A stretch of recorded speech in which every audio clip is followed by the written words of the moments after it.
Hello everyone, this is me, Mr. Dalek JD, and welcome to the full Easter egg tutorial, all the steps for Shangri-La. So what you want to do is make sure the power is on, because if the power is not turned on, then you cannot do the eclipse, and the eclipse is one of the most crucial parts of the Easter egg, because you can't start without it, and you have to start the eclipse every time you do a step towards this Easter egg. So what you want to do is, once you've done that, you want to make your way to the start of the map, and there will be 4 stones in the corners of this little square area, I guess you could describe it as that. And you want to get 4 players, and each player allocates a stone, and you have to press the X on them at the exact same time, and that will activate the eclipse. Now you want to press X on this stone here, and the area I'm at, which is next to the MPL, there'll be stepping stones that spawn, and there'll also be stepping stones next to the mud temple and across the bridge. And basically what you want to do is, where I am right now, you want the person to step on a stone and read out what the symbol is. Now they step off it once they've read it, and then the players that are near the bridge and mud temple have to step on these stones until they find the corresponding symbol that the guy in the room I'm in mentioned. But you can't have more than more than one person stepping on a stone at one time, because otherwise they will reset and you'll have to do all the stepping stones again. So there is 12 stepping stones in total, and shouldn't take you too long to get them. And once you've done that, you will know you've done it right, because you'll hear the guy talking, the guy that's trapped that we're trying to save here. So I'll be back in a second. There is some kind of crystal rising from the floor. Look! A focusing crystal! I was wondering where they were. There's a passageway below. We have to push on. Thanks. Right, once you've done that part, you want to go back to the start of the map, and it will turn back to daylight.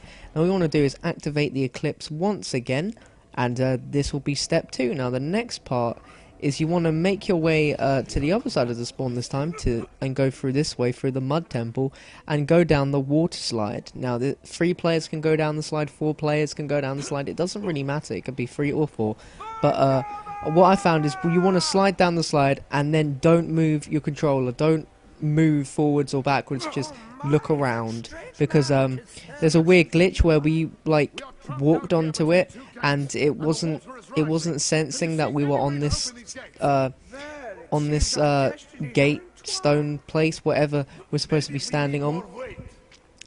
So what we want to do is just have 3 or 4 people slide down the slide, and once they've added the weight that is needed, you'll hear the guy say, and it'll go back to daylight. Once this happens, you want to go back to the start of the map and activate the eclipse once again. And what you want to make sure you do is make sure you have the baby gun, because this part you'll need it, and as long as you make some crawlers so you can do the stuff at the end of the round, this will be perfectly fine. You'll see there's a meteor that has hit the top of this part next to the water slide. You want to get it down with a grenade or a ray gun, and you want to shrink it with this baby gun. And now once you shrunk it, you want to knife it, and it will roll its way down the water slide, and now you want to follow it, and it will automatically roll onto this water geyser that is in the corner of this room. And once you've done that, you just want to stand on the water geyser, and it will shoot you up, and it will also shoot the crystal onto its plinth. So that is 2 focusing crystals now.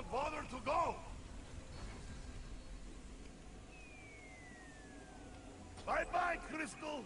I think we did that right. Not sure. Maybe. So once you've done that part, this next part is quite annoying, but just to get away from it, what you want to make sure is you have the baby gun upgraded sometime before you finish this Easter egg. So we suggest you do it now, or just get enough points by just playing the rounds, and making sure the person with the baby gun prioritizes the kill so they can get the maximum amount of points. Now, there are 4 stepping stones around the map, 1 here across the bridge, there's 1 in the spawn area, 1 in this where the MPL is. If you go down, there's a little cave, and there's a stepping stone there, and the last stepping stone is right in between the 2 power switches. Now once all 4 players are standing on the stones, the pack-a-punch will be open, so just make yourself back to the spawn, get up to the pack-a-punch, and upgrade the shrink ray. Now it costs 5,000 points to pack-a-punch if you don't know already, so make sure you save up them points. So without further ado, let's begin the next bit. So you want to activate the Easter egg. And this next part is really confusing, so what you want to do is make sure you have a napalm zombie. Either save it so that you have one at the end of the round as well as a crawler, or just play the rounds until you get a napalm zombie. You want to come over to this part of the cave and spin the wheel until the guy says that this has fixed the gas, and the walls are apparently caving in, and this is where the napalm zombie will come in handy. So the napalm zombie spawns every 2 rounds, so make sure when one spawns you are away from it as far away as possible. I suggest running away from it and just killing all the zombies and making a crawler, so in that way you will only have to deal with the crawler and the napalm. But what you want to do is lead the napalm zombie to the start right here, right where the MPL is, because there are these gas leaks, as you can see there. They're on the wall, and as the napalm zombie walks past them, it will set the gas on fire, and it's very flammable, so it will light on fire. And you want to lead the zombie all the way from the top here all the way to the power room, as there are some gas leaks all the way across there. And once you've done that, you'll have to you'll know you've done it when the napalm zombie has managed to get into the power room. But once you've done that, you want to make your way back round. You want to kind of avoid the zombie so it doesn't get you, and you want to go back to where the gas valve was, and there'll be a lever next to it, and you'll be able to pull that down once all the gas pipes have been lit on fire. So that's when you know you've done it right. But make sure you don't kill the napalm zombie, because it will come in handy for the next step.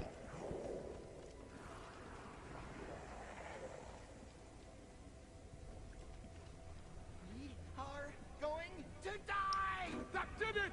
Let's get out of here before spikes shoot out of the walls and a lava! So right, the next part, after you've it's been set back to daytime and you've gone to the spawn and activated the eclipse once again, you'll have to go to the power room, and you'll see on the walls near there there'll be some new claymores called spike mores. Now you'll need to buy these spike mores, as these are part of the Easter egg. So what you want to do is you want to go through the mud temple, down the bridge, and you will find this cave. Now in this cave there are 4 holes in the wall where the water can shoot out of. Now once you've made your way there, there will be a where the big waterfall is underneath the cave, there will be a reservoir, and there'll be a little brick here which says don't hold X. You want to press that, and then what you want to do then is you want to place these spike mores where the holes in the wall are. And now once you've you'll see there are 4 holes, and you want to make sure there's a spike more facing each one. And now once that's happened, you just got to get the napalm zombie to walk towards here, and as he walks past these spike mores, he'll let them off, and the spikes will stick into these holes, and and they will be blocked up. And once that is finished, you will have to press that X on the reservoir, and it will be done, because you won't be able to no water will be able to come out of these holes because we've just blocked them off.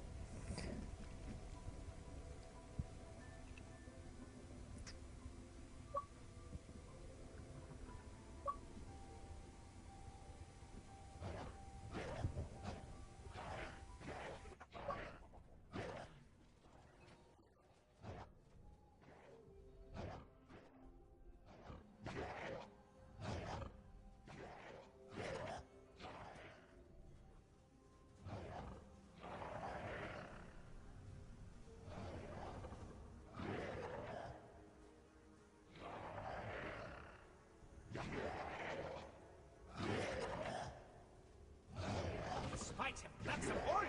Joy!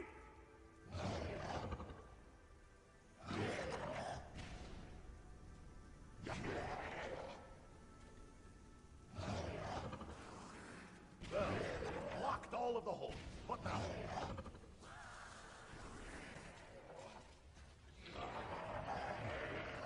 We did it! It's the top! This is so much fun. So once you've done that, it will turn back to daylight and you'll have to go over and activate the eclipse once again. I know this may get quite annoying, but you can kill the napalm now. You don't need it anymore, but make sure you keep the crawler, of course. Now you want to activate the eclipse once again, right about now.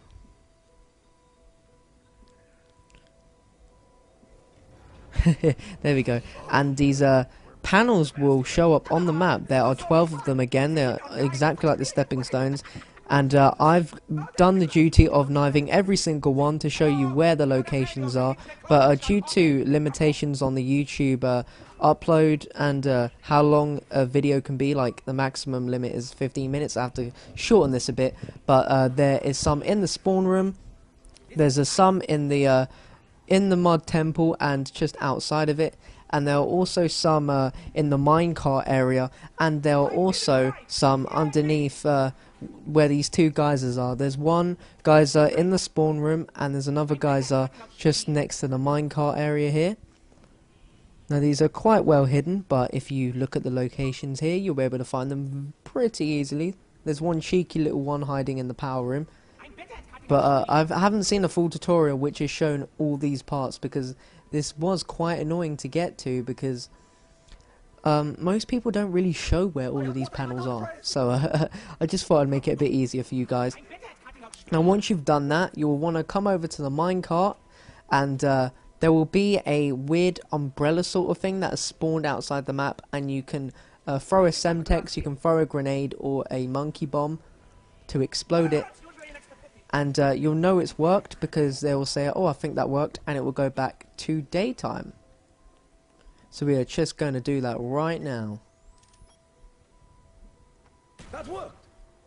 See, there we go. And when it turns back into daytime, come over next to the hut here, and there'll be a radio. And you want to listen to that radio because it will give us a code. And this code is what's needed for the next part. So you want to activate the eclipse again. And what you want to do is you want to come over to this mud room now, and you want to use the code that was given on the radio for these dials. Now the code was 11634. So this one, I can't exactly tell because my Sony Vegas is lagging. That's a 4. That's the number 4. I can't tell what that one was. I think it was a 3. You'll have to excuse me, but the preview screen is lagging like hell. But 16134, it's not that difficult to work out. You just see that the dots equal a 1 each, so that's a 4, a 3. I think this one is the big 16. See what I've done there? Oh, never mind, I'm terrible. Yeah, I managed to get that wrong, but yeah, that's a 16, and this is the 1. And once you do that, you'll know it's worked, because you'll say, ah, we got that right, and it will go back to daytime. And now we can begin the last and final step. So what I'm going to do is activate the eclipse one more time, and they'll...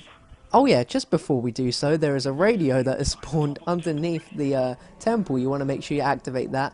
And now you want to activate the eclipse, and there are 8 gongs around the map. Now only 4 of them you'll actually need to activate, and you'll know these have worked because when you hit them, they will just make a simple sound. They won't have a weird boo. So if you hear a weird boo, then the crystal lights will turn red, and you'll know that you've got them wrong. So it's randomizes every time you play, so you have to look yourself to find the gongs that do work. But once you have hit all 4 gongs that do work, you want to shoot this middle crystal with the baby gun, and what will happen is it will drop some dynamite. Now when you do shoot this crystal, or whoever does shoot the crystal, make sure that they hold X so they can catch the dynamite that falls right about here. Your character will say he's got the dynamite, and then you want to come back into the spawn and shoot this crystal here. And now it will bounce off, and it will... And that crystal you see there will hit the massive meteor and destroy it, and there we go. Yeah, that's why you need the gun Pack-a-Punch. And now once that's happened, it will turn... You will have to go up to the Pack-a-Punch, and you'll have to give them the dynamite. Now if the Pack-a-Punch isn't available straight away, you have to open it up by doing the stepping stones again. Once you pass over the dynamite, they'll push you off the Pack-a-Punch because they're blowing it up. and now you want to activate the Pack-a-Punch again by stepping on the stepping stones, and then you can just walk up and get the focusing stone, and there you go, you get your 75G, you get all the perks and everything. So I hope you've enjoyed it. Feel free to hit the like button and comment for more.